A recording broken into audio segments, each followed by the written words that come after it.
जैसे कि आप सभी जानते हैं, सच की हमेशा जीत होती है और हमारी एक छोटी सी प्रयास आप तक बड़ी खबर पहुंचाती है। तो स्वागत करते हैं आप सभी का STS न्यूज़ चैनल पर। आगे बढ़ने से पहले आप इस वीडियो को लाइक और चैनल को सब्सक्राइब जरूर कर ले और साथ में बेल आइकन भी प्रेस कर ले। चलिए बढ़ते हैं खबरों की। किस राज शहर से न्यूज़ को देख रहे हैं, कमेंट में जरूर लिखिए। अपने तीखे तेवरों के लिए मशहूर पश्चिम बंगाल की मुख्यमंत्री ममता बनर्जी ने महाराष्ट्र के सियासी संकट पर बीजेपी को आड़े हाथ लिया है। उन्होंने अपने ट्वीट में ही बीजेपी को खरी खोटी सुनाने में कसर नहीं छोड़ी। उन्होंने ट्वीट किया है कि वह महाराष्ट्र के बगावती विधायकों को पश्चिम बंगाल भेज दें, हम उन्हें अच्छी खातिर करवाएंगे। जी हां, आपको बता दें कि पश्चिम बंगाल के मुख्यमंत्री ममता बनर्जी ने बीजेपी पर आरोप लगाया कि उन्होंने महाराष्ट्र में सियासी घमासान मचाने का वक्त सोच समझकर चुना है। उनका कहना है कि राष्ट्रपति चुनाव में वे लोग 1 लाख वोटों से पीछे हैं, इसलिए उन्होंने ये वक्त चुना है। उनके पास पैसे की कमी नहीं है और वो खरीद फरोख्त कर सकते हैं। उन्होंने आगे कहा कि यह हालात देखकर गणतंत्र को लेकर हमें संदेह हो रहा है। हमें न्याय चाहिए, खुद के लिए भी और इस देश के लिए भी। पंजाब की संगरूर लोकसभा सीट के लिए बृहस्पतिवार को हो रहे उपचुनाव में दोपहर 3 बजे तक महज 30% मतदान दर्ज किया गया। मुख्यमंत्री भगवंत मान ने दोपहर में ट्वीट कर निर्वाचन आयोग से मांग की कि धान की बुआई का मौसम चलने के मद्देनजर मतदान का समय शाम 7 बजे तक बढ़ाया जाए। निर्वाचन आयोग द्वारा उपलब्ध आंकड़ों के अनुसार दोपहर 3 बजे तक संगरूर लोकसभा सीट पर मतदान प्रतिशत 29.7% दर्ज किया गया। विधानसभा चुनाव में शानदार प्रदर्शन के लिए इसके बाद सत्तारूढ़ आम आदमी पार्टी की पहली परीक्षा तौर पर देखा जा रहा। अधिकारियों ने बताया कि कड़ी सुरक्षा के बीच सुबह 8 बजे मतदान शुरू हुआ, जो शाम 6 बजे तक चलेगा। मतगणना 26 जून को होगी। तृणमूल कांग्रेस सांसद अभिषेक बनर्जी की पत्नी से ईडी की पूछताछ पर विरोध जताते हुए पार्टी ने बृहस्पतिवार को भाजपा नीति केंद्र सरकार पर राजनीतिक प्रतिशोध के चलते एजेंसी के दुरुपयोग का आरोप लगाया। प्रवर्तन निदेशालय ने बृहस्पतिवार को तृणमूल कांग्रेस के सांसद अभिषेक बनर्जी की पत्नी रुजिरा नरूला बनर्जी से कोलकाता स्थित अपने कार्यालय में करोड़ों रुपए के कोयला चोरी घोटाले की जांच के सिलसिले में पूछताछ की। रुजिरा यहां CGO कॉम्प्लेक्स स्थित ईडी के कार्यालय में पूर्वाह्न 11 बजे पहुंचे। उस समय रुजिरा की गोदी में उनका बेटा था। ऑल इंडिया द्रविड़ मुनेत्रम कड़गम को लगातार एक बार फिर से जनरल काउंसिल मीटिंग में जमकर बवाल हुआ है। पूर्व डिप्टी CM ओ पन्नीरसेल्वम पर बोतलें फेंकी गई, नारेबाजी की गई। हालात ऐसे बन गए कि पन्नीरसेल्वम को मीटिंग छोड़कर जाना पड़ा। चेन्नई के बाहर इलाके वानरगाम में बैठक हो रही थी। AIADMK के परिषद बैठक में सदस्य गुट एकल नेतृत्व की मांग कर रहे थे। इस दौरान पार्टी के संयोजक के पलानीस्वामी के पक्ष के लिए जाने के बाद बवाल बढ़ गया। इसके बाद पन्नीरसेल्वम जैसे ही मंच पर बोलने के लिए आए तो उनकी बोतलें फेंके जाने लगे। यह देखकर वो अपने समर्थकों के साथ बैठक छोड़कर चले गए। केरल उच्च न्यायालय ने बृहस्पतिवार को युवा कांग्रेस के उन 2 कार्यकर्ताओं को जमानत दे दी जिन्होंने तिरुवनंतपुरम हवाई अड्डे पर उतरे विमान में मुख्यमंत्री पिनरई विजयन के खिलाफ नारेबाजी की थी। अदालत ने कहा है कि दोनों आरोपियों को हिरासत में रखकर उनसे आगे पूछताछ किए जाने की जरूरत नहीं है।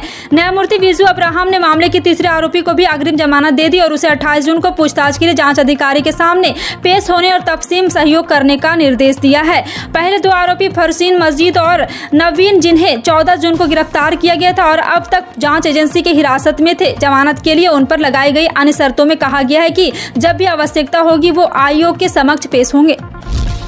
जन सुराज अभियान के संयोजक प्रशांत किशोर ने बृहस्पतिवार को अपने पूर्व संरक्षक बिहार के मुख्यमंत्री नीतीश कुमार द्वारा राज्य की सड़कों को लेकर किए गए दावे को झूठा करार दिया। किशोर ने मधुबनी जिले से गुजरने वाले एक राष्ट्रीय राजमार्ग के वीडियो को ट्विटर के जरिए साझा करते हुए कटाक्ष किया।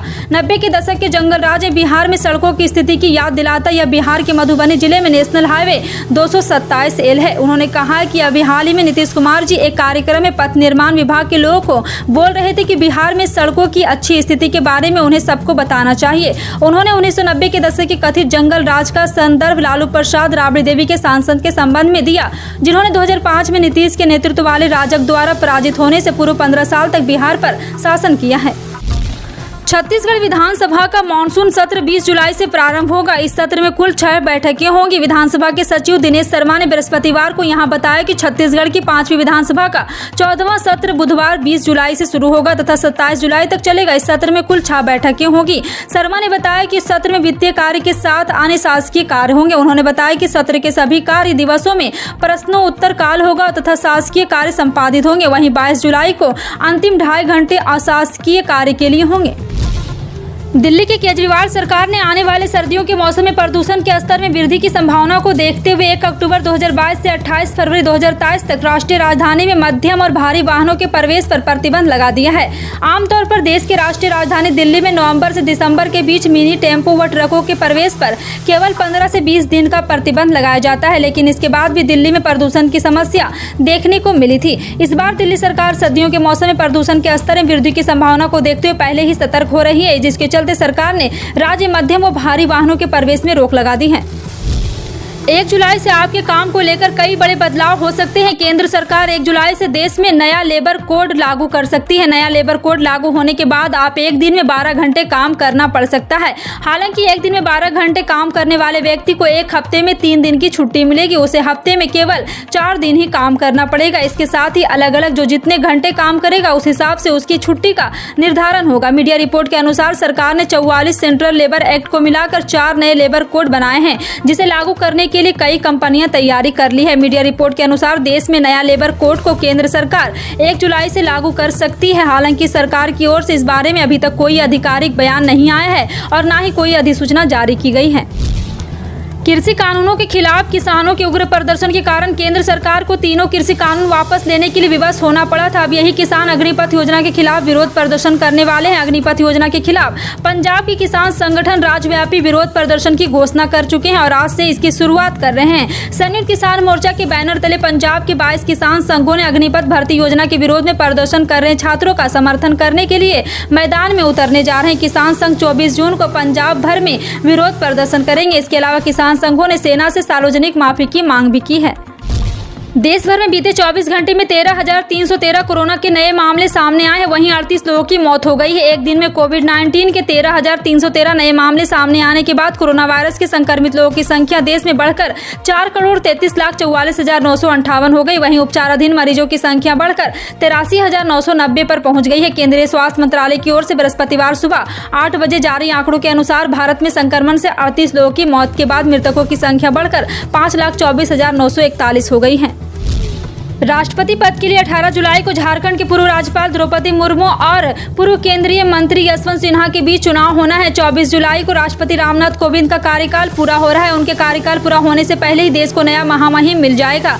भाजपा नेतृत्व वाली एनडीए सरकार ने द्रौपदी मुर्मू को राष्ट्रपति उम्मीदवार बनाया है। उधर विपक्षी दलों ने यशवंत सिन्हा का नाम फाइनल किया है। राष्ट्रपति चुनाव में इस वक्त रेस में मुर्मू काफी आगे चल रही, हालांकि एनडीए के पास अभी बहुमत नहीं है। उधर महाराष्ट्र में गड़बड़ाए राजनीतिक गणित के चलते विपक्ष के उम्मीदवार यशवंत सिन्हा की संभावनाएं लगातार कमजोर हो रही है। रेलवे की कोशिश रहती है कि यात्रियों को बेहतर सुविधा मिलती रहे, वो अपने गंतव्य तक जल्द से जल्द सफर पूरा करें। इसी कड़ी में रेलवे ने semi high speed train Vande Bharat के देश के 10 अलग अलग रूट्स पर चलाने का फैसला लिया। फिलहाल अभी वंदे भारत दिल्ली से वाराणसी और दिल्ली से कटरा ही चल रही है। अभी सिर्फ 2 वंदे भारत ट्रेन की संचालित है। रेलवे ने वंदे भारत ट्रेन को नए रूट्स पर जोड़ने का फैसला किया है। इसके जरिए देश के 10 अलग अलग रूट्स पर महानगरों को जोड़ा जाएगा। इससे सबसे बड़ा फायदा वहाँ के लोगों को होगा। आसमान छूती खाद्य तेलों की कीमत में तेजी से गिरावट देखी जा रही। खाद्य तेलों की कीमत 10 से 15 रुपए की गिरावट दर्ज की गई। खाद्य सचिव सुधांशु पांडे ने बुधवार को जानकारी दी है कि अंतर्राष्ट्रीय कीमतों में नरमी और सरकार के समय पर हस्तक्षेप से खुदरा बाजार में खाद्य तेलों की कीमतें कम होने लगी है। आपको बता दें कि इस महीने की शुरुआत से देश भर में मूंगफली के तेल छोड़कर पैकेज खाद्य तेलों की औसत खुदरा कीमतों में थोड़ी कमी आई है और फिलहाल तेल की कीमत 150 से 190 रुपए प्रति किलोग्राम के बीच चल रही है। अगर आपके पास सेकेंडरी सिम है तो उसे एक्टिव रखने के लिए भी आपको काफ़ी ज़्यादा पैसे खर्च करने पड़ते हैं, लेकिन उसका ज़्यादा यूज नहीं हो पाता है। कई लोग बैंक या दूसरे जगह नंबर लिंक होने की वजह से नंबर को केवल एक्टिव रखना चाहते हैं। ऐसे में आप साल के लगभग 230 रुपये खर्च करके सिम को एक्टिव रख सकते हैं। यह नया प्रीपेड प्लान सरकारी टेलीकॉम कंपनी BSNL ने कुछ समय पहले लॉन्च किया था। BSNL का एक 19 रुपये का प्रीपेड प्लान आता है, जिसमें 30 दिन के लिए नंबर या सिम को एक्टिव रखने में आपको मदद मिलेगी। कंपनी ने इस प्लान का नाम वॉइस रेट कटर रखा है। इससे नॉन नेट और ऑफ नेट कॉल की दर 20 पैसे प्रति 20 पर मिनट होगी। अगर आपके मोबाइल में दूसरा कोई डेटा प्लान या बैलेंस नहीं भी है, फिर भी इस प्लान से सिम कार्ड चालू रहेगा। अगर आप भी शादी ब्याह के लगन में आप भी सोना या फिर सोने के गहने खरीदने का प्लान कर रहे हैं तो आपके लिए जरूरी खबर है। सोने और चांदी की कीमत में पिछले कई दिनों से गिरावट के बीच इस कारोबारी हफ्ते के तीसरे दिन बुधवार को सोने के दाम में करीब 250 रुपये प्रति 10 ग्राम की तेजी दर्ज की गई, जबकि चांदी की कीमत में करीब 300 प्रति किलो की नरमी आई है। इसके बाद सोना 51,000 रुपये प्रति 10 ग्राम और चांदी 61,000 रुपये प्रति किलो के करीब ट्रेड कर रहा है। फिलहाल सोना अपने ऑल टाइम हाई से तकरीबन 51 और चांदी 19,000 रुपये सस्ता मिल रहा है। फिलहाल आपका इन सभी खबरों पर क्या कहना है कमेंट सेक्शन में टाइप करके जरूर बताएं। इसी तरह की पल पल की अपडेट जानने के लिए जुड़े रहें आप अपने NTS न्यूज चैनल से। मिलते हैं अगली बड़ी खबर में, तब तक के लिए जय हिंद।